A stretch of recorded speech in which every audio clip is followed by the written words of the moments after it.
Understanding of the concepts behind STEM and STEAM and their importance in the 21st century classroom. However, through this course, I began to form a greater understanding of just how important the implementation of STEAM is and why, in a changing world of educational philosophy, we must, as an educational institution, adopt measures to be more collaborative and cross curricular.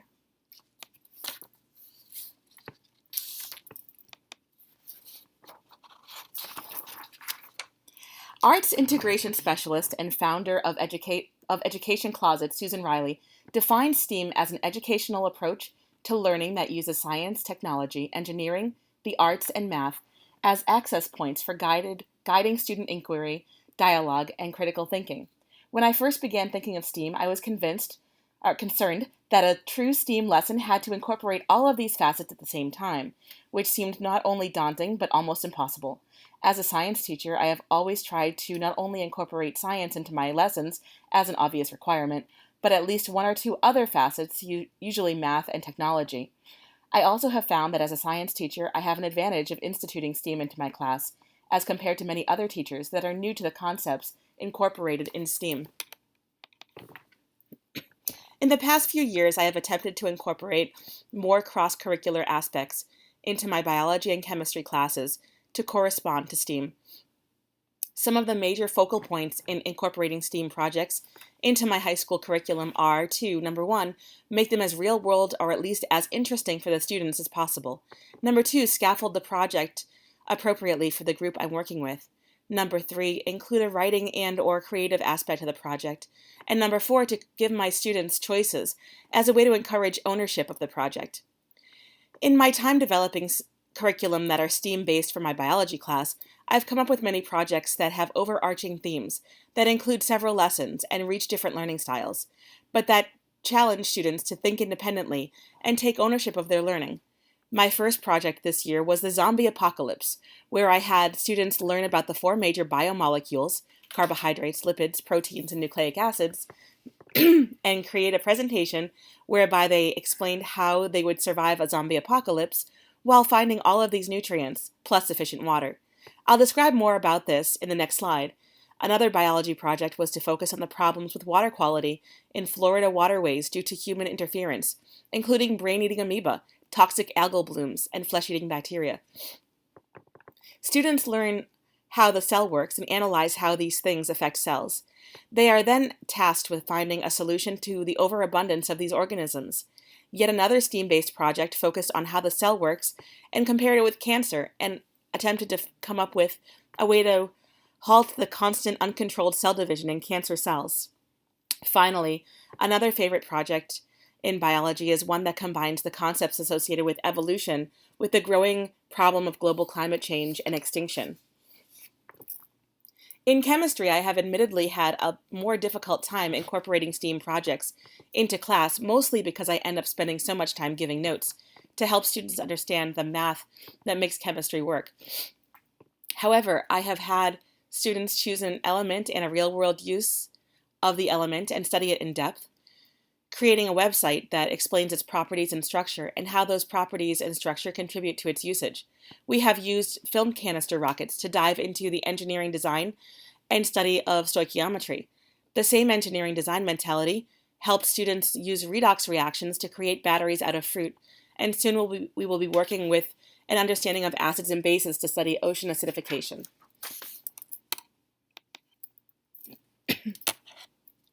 One of my favorite problem-based learning style projects to start each year is the Zombie Apocalypse project, where I split students up into expert groups that have to become experts in a specific biomolecule.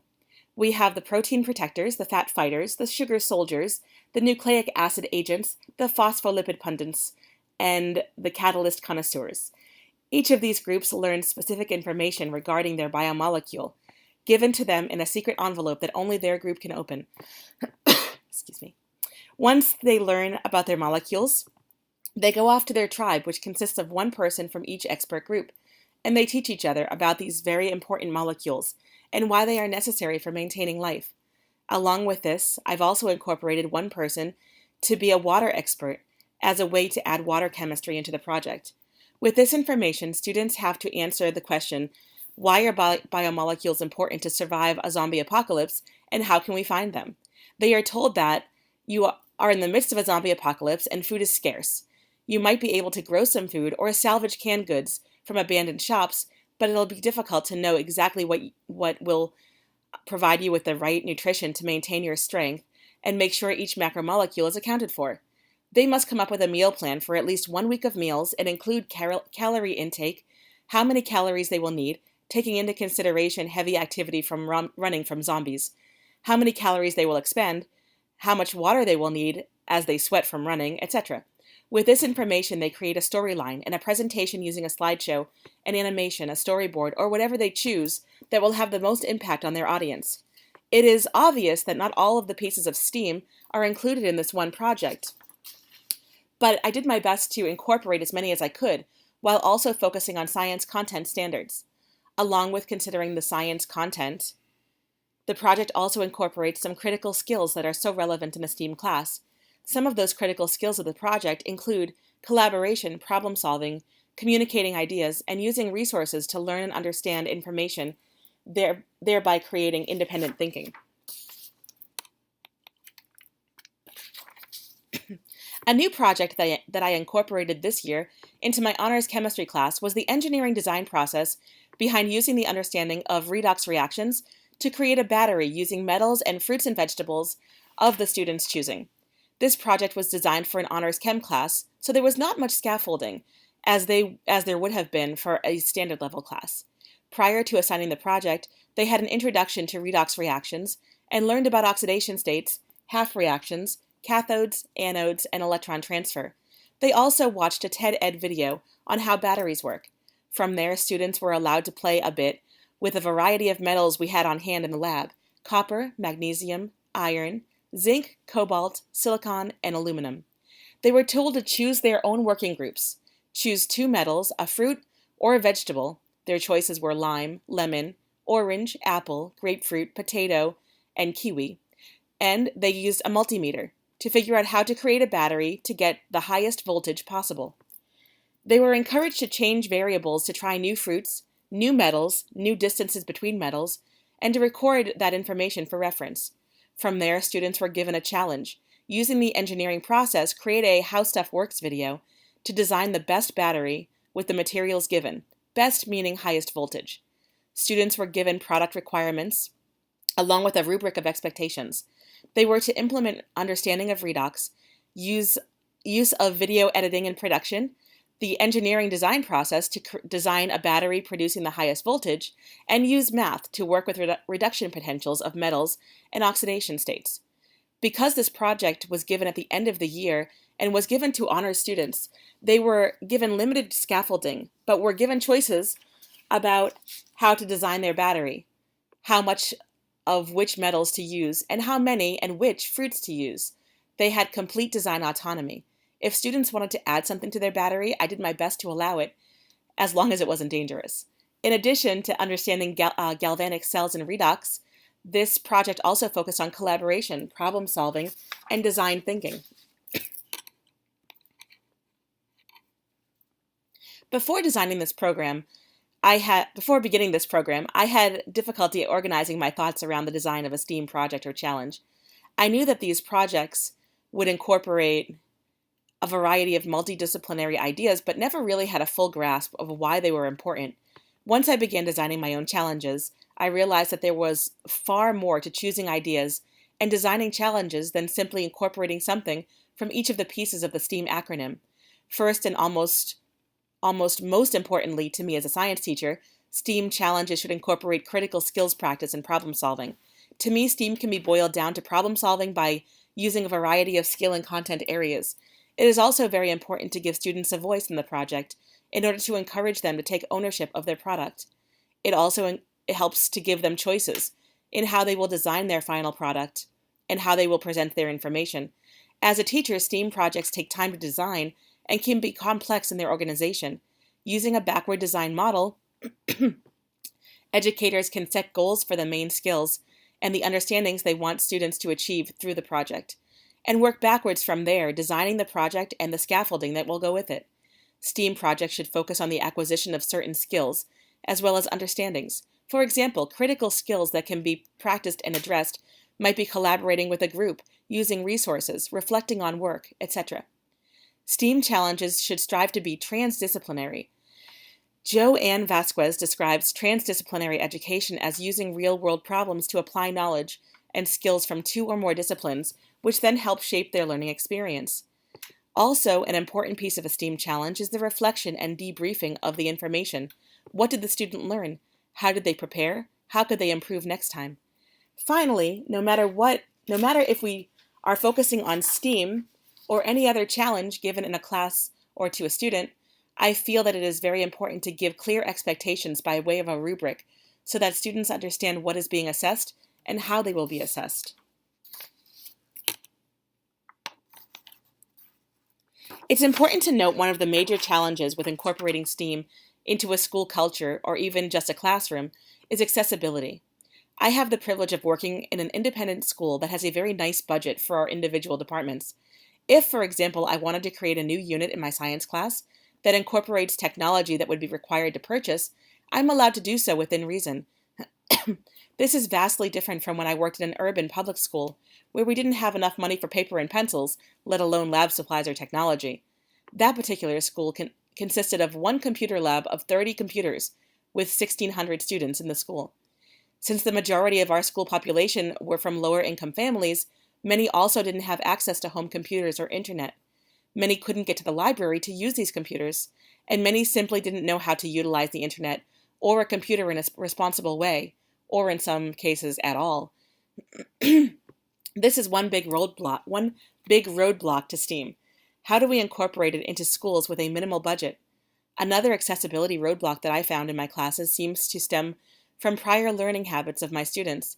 As juniors who have never had me in class before, and who, when polled, told me that the most of their prior teachers lectured and gave quizzes and tests for assessment, a more traditional style, there is a difficulty with encouraging students to use a growth mindset to address the questions in a STEAM challenge. Most projects require some independent thought and collaboration, as well as risk-taking. Students who are stuck in a fixed mindset and have been brought up with a traditional style of education sometimes have a more difficult time breaking free of that and embracing open-ended, non-closure style challenges. Luckily, there are a growing number of initiatives and programs that address many of these accessibility issues. There are many blogs and websites that lead to these growing programs, and one I found helpful was Access STEM through the University of Washington website. According to an opinion article by Matthew Randazzo in the U.S. News and World Report website entitled "Students Shouldn't Live in STEM Deserts," by the year 2020, almost two-thirds of jobs will require a critical thinking, problem-solving style education with a focus on math and science.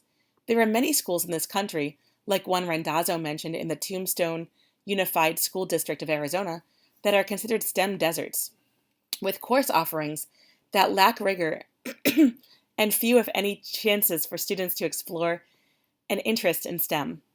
Yet another accessibility issue is a problem for many educators around the country, the problem of time. Many teachers are subject to having to teach to tests, like the MCAS, where they are expected to spend their time teaching content that only applies to a particular high-risk test. There is no time in that environment to commit to STEM programs or to collaborate with other teachers in a transdisciplinary way. Most schools have difficulty finding time to collaborate with their cohorts, even without the tension of high-risk tests. In my current situation, we have carved out Tuesday evenings for something called Cohort. Cohort is a time when newer additions to the teaching community in our school, as well as a variety of people who are at a particular point in their career at the school, meet to share information. It seemed like a great idea when I first learned about it. Sadly, though, these periods of time are highly structured and do not provide any time for truly organic, collaborative efforts or discussions. One of my favorite professional development opportunities has been one that is not only free, but has no schedule or agenda whatsoever. It is EdCamp. I attended my first EdCamp at my former school, Windermere Prep, in Florida. EdCamps can be found all over the country, however, and consist of professional development any way you like it. Educators arrive with ideas in mind but no set agenda. We fill the schedule at the start of the day. If someone is challenged about how to make their humanities class more STEM oriented, they can put that on a session board, and anyone who wants to attend that session to discuss that issue will participate. It's really quite freeing and helpful as an educator because it is a judgment-free area to ask questions and pose challenges or practices. The ed camps I have attended have also had a designated space for makerspace where various ed tech items were available for playing and tinkering with. Educators can meet in a makerspace and become students themselves, using available technology and collaborating on ways to use it in their classroom. I have definitely run into roadblocks over the years regarding my own understanding and use of STEAM tools in the classroom. I've run into accessibility issues that I explained a bit earlier. I also have run into my own personal problems. For example, knowing how much or little to scaffold a topic. There are times when I want to give students a problem and see what they'll do with it, but as I saw in the beginning of the year zombie project, students often don't have the confidence or trust to buy into taking those risks. Because the very helpful coursework that I have had at Antioch,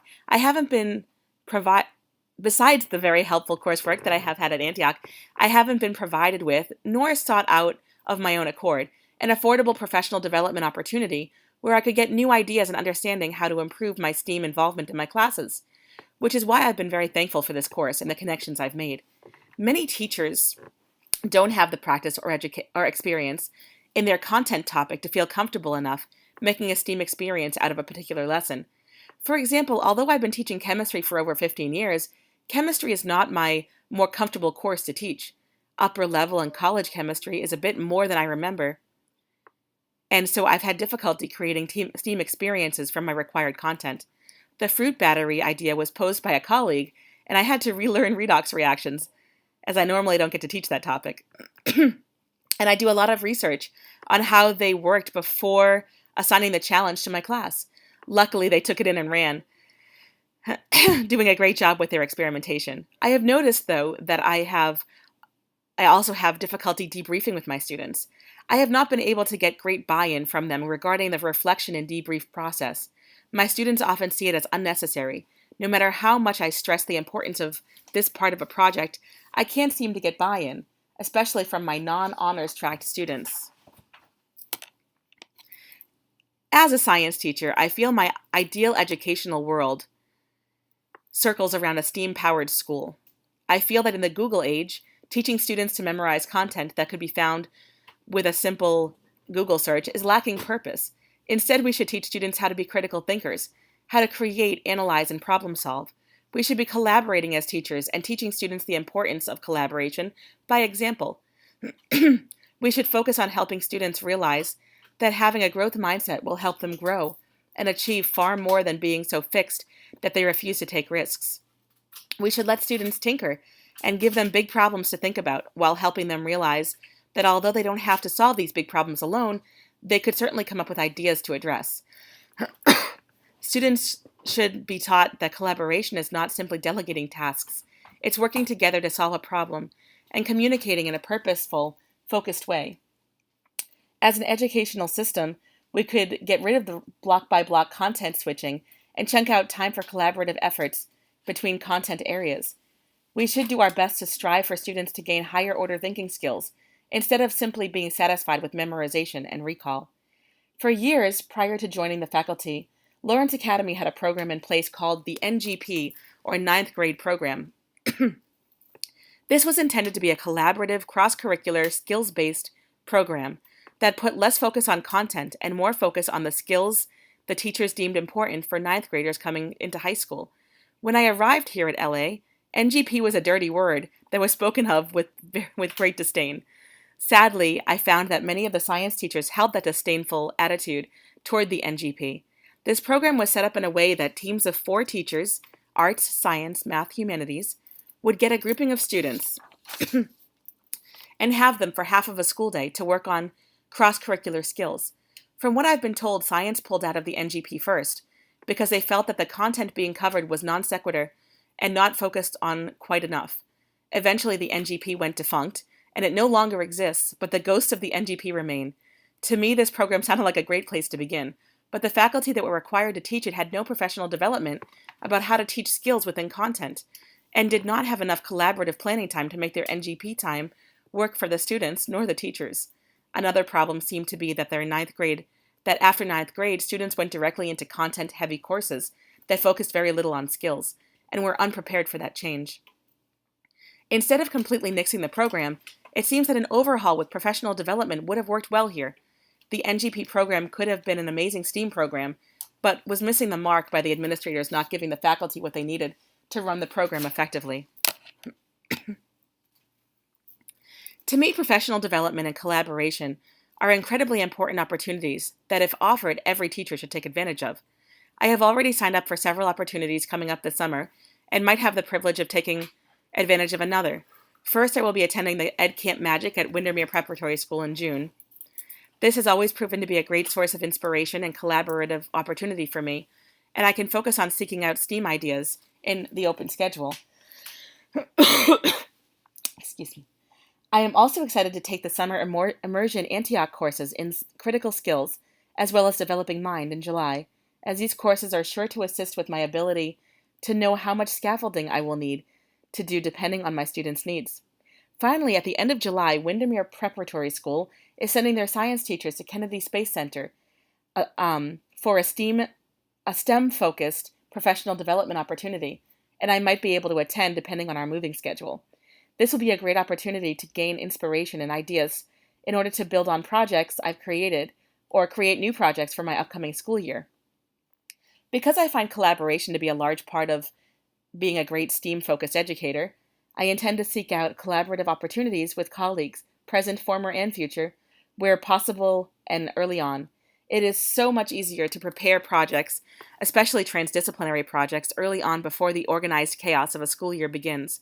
I'd like to become better at finding the great opportunities, putting myself out there, which as an introvert is a very difficult process.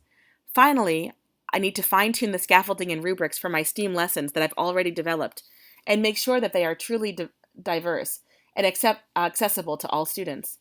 I need to seek out reading material that helps me to create debriefing and reflection opportunities that students care about and buy into.